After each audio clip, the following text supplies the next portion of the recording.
এই যে শুনছেন, দেবশঙ্কর আছে না? অফিস। ওনার ছেলে আছে? সেও বাবার সঙ্গে অফিস। দিনকাল ভালো নেই, আবার স্কুলও বন্ধ। আমি বাবা এত সামলাতে পারবো না। ও,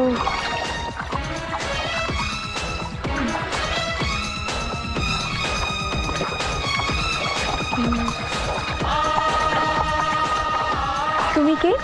ওরে বাবা, অত উত্তর দিয়েছি যখন, তখন তো আমার জিজ্ঞেস করার কথা। মানে? মানে তুমি কে?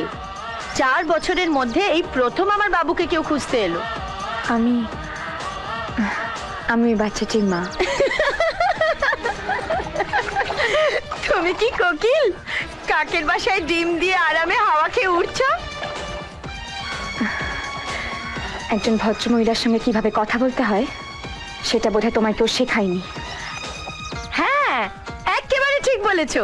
আমরা তো বস্তিতে থাকি, এই ভদ্র ব্যবহারটা যে কিসের তৈরি সে মালটাই চোখে দেখিনি। তবে এটুকু জানি, আমাদের বুক না তোমাদের মতো পাথর নয়। এখন বলতে পারবে তুমি কে?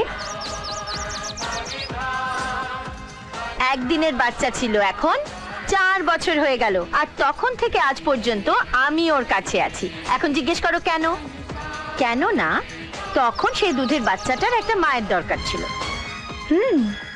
একটা মায়ের দরকার। হ্যাঁ, আর সেই দরকারটা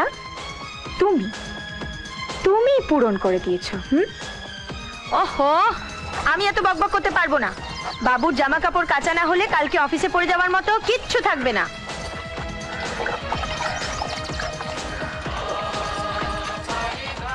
আরে এভাবে কি দেখছো?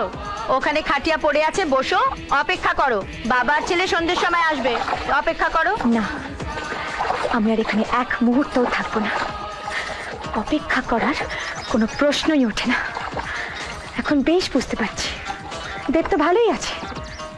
ওখানে রূপা আর এখানে ছি ছি ছি।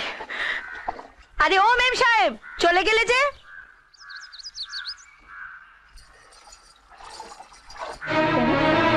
কেন কেন বলেছিলে আমাকে ওখানে যেতে? কেন পাঠিয়েছিলে আমাকে অমানুষটার কাছে? উত্তর দাও, উত্তর দাও। তুমি জানো তাকে? চেনো ঠিক করে? জানো কি ধরনের চরিত্রহীন মানুষ সে? ওই ছিটাকে ছেড়ে একটা বস্তির নোংরা মেয়ের সঙ্গে দিন কাটাচ্ছে। ড্যাডি, ড্যাডি, তুমি আমার ছেলেকে আমার কাছে এনে দাও। যেখান থেকে পারো আমার ছেলেকে আমার কাছে এনে দাও ড্যাডি। দেশে তো আইন কানুন বলে কিছু আছে। আমি চাই না আমার ছেলে কোনো একটা দুশ্চরিত্র মানুষের সঙ্গে জীবন কাটাক। বলো না ড্যাডি, তুমি পারবে কি পারবে না? বলো ড্যাডি, তুমি পারবে কি পারবে না? পারবো, সব পারবো। তোর জন্য আমি সব পারি, সব পারি। চিন্তা করিস না, আমি সব ঠিক করে দেবো। ছোট, এই শহরের সবচেয়ে বড় অ্যাডভোকেটকে তুই অ্যাপয়েন্ট কর। যত টাকা লাগে আমি তোকে দেব, কিন্তু